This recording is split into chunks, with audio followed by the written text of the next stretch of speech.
General SVP Singh साहब भी connect हो गए हैं हमारे साथ कार्यक्रम में। और स्वागत है जनरल साहब आपका। एक सवाल आपके लिए सीधा यही है कि इस समय पाकिस्तान ने एक और चीज़ है जो अनाउंस की, जो हमें पता है कि वो उनका एयर स्पेस उन्होंने आज दोपहर 12 बजे तक का तो हमें पता है, उसके आगे कुछ किया तो नहीं मालूम, सीज कर दिया था। कोई एक्टिविटी उसमें नहीं है। क्या मायने होंगे इसके? तो सीज कर दिया है। ये मैं जानना चाहूंगा कि नो फ्लाई जोन उन्होंने डिक्लेयर किया है मतलब सीज का मतलब क्या निकलता है, ये हमें जानकारी होनी जो चाहिए। कोई बट एक्टिविटी नहीं है, देखो, कोई एक्टिविटी नहीं है। देखो, अभी हालात ऐसे है, वॉर लाइक सिचुएशन है। दोनों देशों ने, किसी देश ने वॉर डिक्लेयर नहीं किया और वो पीछे की बात है। हाँ? अभी जो सिचुएशन पाकिस्तान ने हिम्मत जो की है दिल्ली को टारगेट करने की, उस हमारी रेड लाइन उसने पार कर ली है। Rubicon line has been crossed. और इसके लिए भारत को, अगर हमने ऑपरेशन शुरू किया नॉन एस्केलेटरी और रिस्ट्रेंट को मद्देनजर में रखते हुए, और पाक और सिर्फ टेररिस्ट की जो सेंटर्स थे उनको टारगेट किया, पर पाकिस्तान ने उस कंसेप्ट डॉक्ट्रिन को, हमारे को उसको रिस्पेक्ट, सही इज्जत नहीं दी, सही तरह से समझे नहीं। उन्होंने परसों रात को भी पूरा एयर स्पेस ड्रोन्स का हमला किया, मिसाइल्स का हमारे ऊपर, और हमने रिटेलिएट किया। और एलओसी के एरिया में आप देखें कि वो धगाधग आर्टिलरी फायर कर रहा है, और हमारे सारे चैनल्स बोले जा रहे हैं कि सीज फायर को वायलेशन किया है। कहाँ की सीज फायर? सीज फायर तो 22 अप्रैल को खत्म हो गई, उन्हें बोला शिमला अग्रीमेंट नहीं है। और कारगिल में भी 1999 में उसने सीज फायर क्रॉस किया।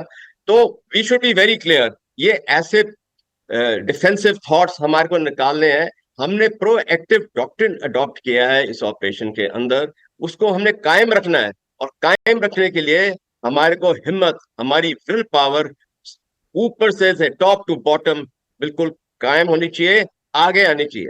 और इसके लिए प्रोएक्टिव डॉक्ट्रिन के लिए, जैसे रात को हमने 4 एयरफील्ड पाकिस्तान में टारगेट की हैं, वैसे ही करना है। और हमारे पास बहुत ऑप्शंस है। भारत एक कॉम्प्रिहेंसिव नेशनल पावर के, पाकिस्तान बिल्कुल एक छोटा सा डवाफ है। और हमारे पास इतनी ऑप्शन है।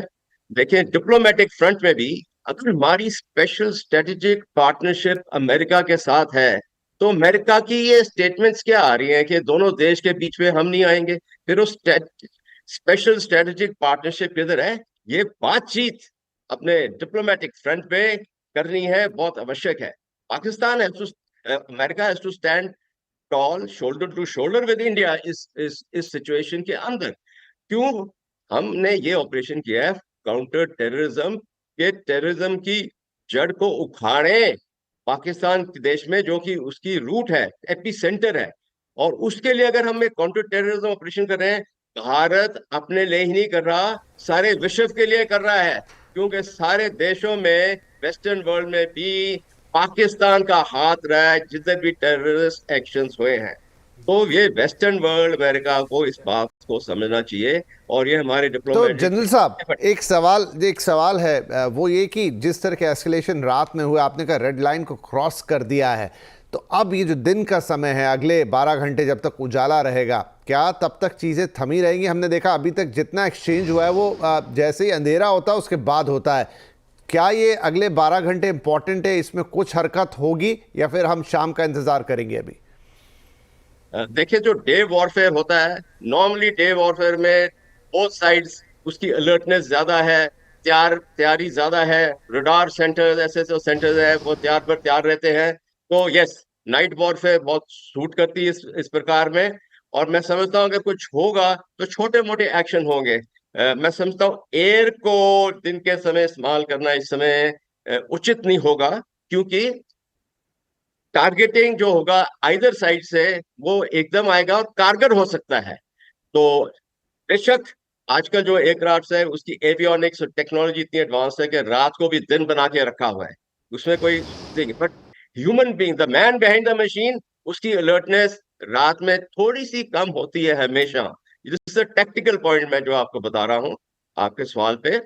और देखें, हमारी जो ऑप्शन मैंने डिप्लोमेटिक की दी है, अभी स्टेट क्राफ्ट, हम भी मेंबर्स ऑफ क्वाड, इतनी जगह हम पाकिस्तान, I2 U2 किधर है वो सब? सऊदी अरेबिया के साथ हमने इतनी पार्टनरशिप की है अभी, यूएई के साथ, वो अपना कुछ रोल प्ले कर रहे हैं, वो रिस्ट्रेंट का कर रहे हैं। रिस्ट्रेंट कहाँ तक, कब तक? हमारा भी डॉक्ट्रिन, भारत को रिस्ट्रेंट के बारे नहीं सोचना चाहिए, भारत को अभी ठोकना चाहिए। और ठोकने का मैं ये नहीं बोलता कि मिलिट्री माइट से खून खराबी करो, डिप्लोमेटिक फ्रंट है, इकोनॉमिक फ्रंट है। देखो हमारे पास क्या ऑप्शन है इस समय, अगर हम बिल्कुल जनरल मैं साहब, देखता हूँ इकोनॉमिक फ्रंट। ये ये इम्पोर्टेंट बात कही आपने। मैं भी इस पर एक सवाल पूछना चाह रहा था, क्योंकि अभी तक भारत का रिस्पांस ये रहा है कि जो भी है अपने आप को प्रोटेक्ट करने के लिए, लेकिन क्या हम अब उस स्टेज में पहुंच रहे हैं जहां पर, स्पेशली अगर वो सुबह की खबर जो थी कि एक मिसाइल हमला किया गया था जिसको हमने इंटरसेप्ट किया गया था, अगर ऐसा है तो क्या अब हमें खुद इनिशिएटिव लेना होगा और ऑफेंसिव पे भी आना होगा अब, इसका मतलब? बहुत आवश्यक है, बहुत आवश्यक है, बहुत, इसमें हमें बहुत दुरुस्त तरीके से साथ पेश आना है। देखें, जो उसकी फतह 2 मिसाइल है, उसकी रेंज 250 से 400 किलोमीटर है, टैक्टिकल मिसाइल है, but up to intermediate range उसको टारगेट कर सकता है 250 से 400 किलोमीटर तक। प्रिसिशन वेपन सिस्टम है, communication centres, important military installation को टारगेट करने का उसका इस्तेमाल है। तो हमारे पास भी ऐसे सिस्टम है। पर सबसे पहले मैं बोलूंगा, अगर फतह 2 आया है तो उसकी जो साइट्स है उसको बर्बाद करना हमारा फर्स्ट स्टेप होना चाहिए। और इसे कहते हुए बर्बाद करना है, उसके जितने भी कम्युनिकेशन नोड्स हैं इस समय, वो हमारे इस रडार के ऊपर होने चाहिए, इस वाले रडार पे। ये बहुत आवश्यक है। और देखें, हमारी, मैंने बोला ऑप्शंस बहुत है। इकोनॉमिक ऑप्शंस में देखें, मैरीटाइम फ्रंट, अरेबियन सी, उसकी तरफ कौन है वहां पे हाजिर इस समय? कौन डोमिनेट कर रहा है मैरीटाइम लाइंस? भारत।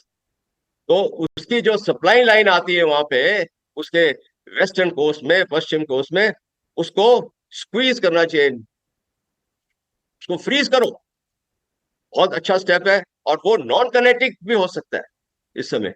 और दूसरा है, जो इस समय हमने अपनी हवाई ताकत का इस्तेमाल किया हुआ है, हमने अपने एयर डिफेंस सिस्टम का इस्तेमाल किया है, कि बहुत ही बेहतरीन हमारा एयर डिफेंस का परफॉर्मेंस रहा है। बट पाकिस्तान जो ये ड्रोन अटैक कर रहा है, क्या कर रहा है? वो प्रोविंग कर रहा है। वो तो देखो, बहुत चालाक देश है, बहुत शैतान देश है।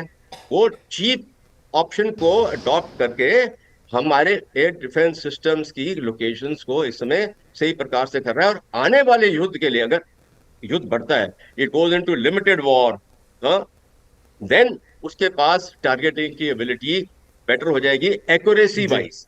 तो देखो, पाकिस्तान इतना मैं उनकी इस चीज में तारीफ करता हूं कि उन्होंने पिछले 30-35 साल हमें लो कॉस्ट ऑप्शन पे टेररिज्म के ऊपर, प्रॉक्सी वॉर के अंदर ब्लीड किया है, उन्हें एक्सेप्ट किया है। नो मोर, मैं बोल रहा हूं हमारे देश के लिए, Bharat has to wake up, we have to go hammer and tong, and we can go hammer and tong even in non kinetic measures first and foremost.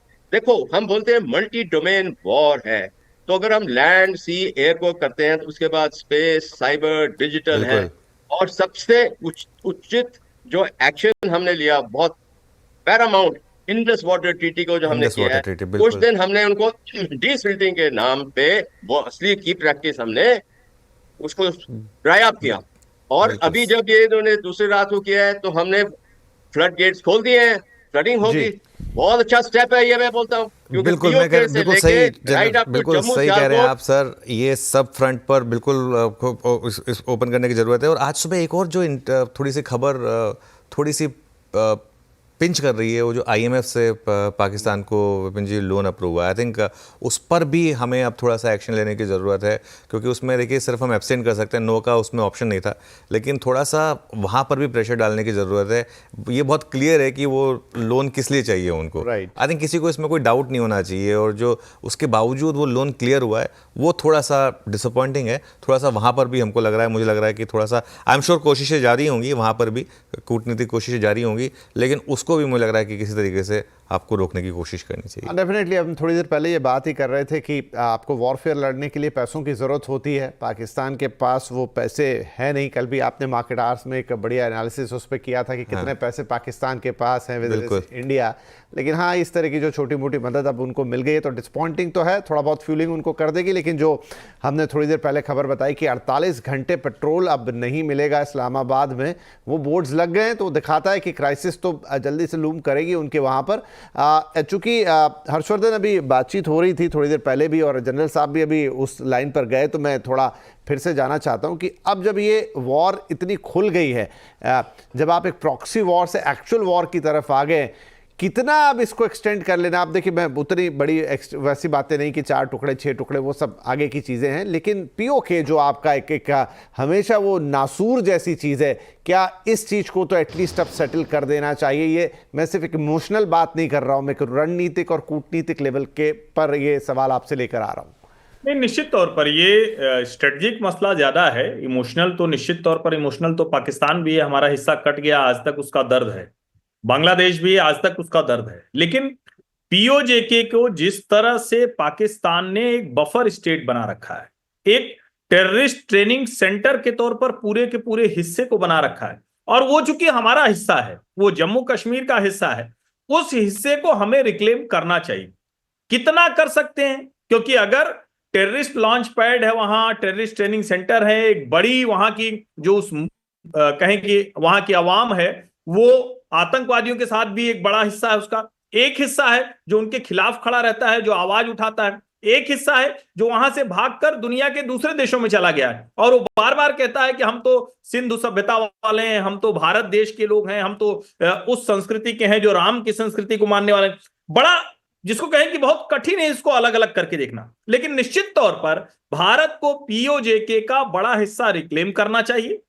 Bharat को सीमा पर जो एलओसी जिसको हम कहते हैं, उसको डिसमेंटल करके आगे बढ़ना चाहिए। अब इसका कोई मतलब नहीं, जब हम सिंधु जल समझौते से बाहर आ चुके हैं, शिमला एग्रीमेंट हमारा खत्म हो चुका है, तो जहां तक भारतीय सेनाएं 1971 के युद्ध के दौरान गई थी, कम से कम वहां तक तो हमें रिक्लेम करना ही चाहिए। और उसमें जिसको कहते हैं ना कि कोई भी स्थिति बने। एक और जरूरी बात है, भारत के लोगों को हम लोग बार बार दोहरा रहे हैं, फिर से कहना जरूरी है, क्योंकि मैं सोशल मीडिया लगातार देखते दिखता है, आप अगर पाकिस्तानी किसी भी हवाले से कुछ शेयर कर रहे हैं, पाकिस्तानी पागल हो गए हैं, पाकिस्तानी बर्बाद हो गए हैं, पाकिस्तानी तबाह हो गए, बिल्कुल शेयर कीजिए। पाकिस्तान पूरी तरह से खत्म हो रहा है, इसको कोई पाकिस्तानी बता रहा है, बिल्कुल शेयर कीजिए। लेकिन अगर आप कोई स्ट्रेटेजिक बातचीत साझा कर रहे हैं तो आप देश को कमजोर कर रहे हैं, यह भी आप ध्यान में रखिए। आप अगर उनके अनवेरिफाइड, कहीं किसी ने कहा कि हमने मिसाइल मार दिया, कहीं हमने कहा कि S-400 गिरा दिया, एयर डिफेंस सिस्टम तबाह कर दिया, कहीं कुछ कहा कि हमने बिजली काट दी है, खत्म कर दिया है, कहीं कहा कि हमने साइबर अटैक कर दिया है, ऐसी चीजें गलती से भी साझा न करें। पाकिस्तान की इतनी क्षमता भी नहीं है, और मान लीजिए कि 0.0001% कहीं कोई ऐसी क्षमता हो भी, तो इस वॉर के दौरान ये बिल्कुल नहीं करना चाहिए। और मैं फिर से कह रहा हूं, पीओजेके का हिस्सा निश्चित तौर पर भारत में इस बार आएगा ही आएगा। और 4 हिस्सों में टुकड़ा करना, 4 उसके अलग अलग छोटे छोटे देश बन जाएंगे, ये वहां की स्थिति के लिहाज से लगता है। बिल्कुल सही कहा हर्षवर्धन आपने, बिल्कुल सही कहा आपने, and I am sure everyone echoes your thoughts. Meanwhile एक इम्पॉर्टेंट अपडेट जो आ रही है, जो CNN न्यूज़ 18 के सोर्सेज से आ रही है कि टॉप गवर्नमेंट ऑफिशियल सोर्सेस जाएंगे वापस IMF और उन्हें बोलेंगे टू रिकंसिडर जो पाकिस्तान को उन्होंने बेल आउट पैकेज जो $1 बिलियन का जो अप्रूव किया है उसको, क्योंकि एक इसमें क्लियर हिंट है कि इसमें काफ़ी, देखिए इसमें सबसे बड़ा जो हिंट है वो तुर्की की तरफ है, क्योंकि सबसे ज़्यादा पाकिस्तान का सपोर्ट जो एक नेशन कर रहा है वो वही कर रहा है, तो उस पर काफ़ी बात हो रही है। लेकिन ये एक इम्पॉर्टेंट अपडेट यहाँ पर, राइट।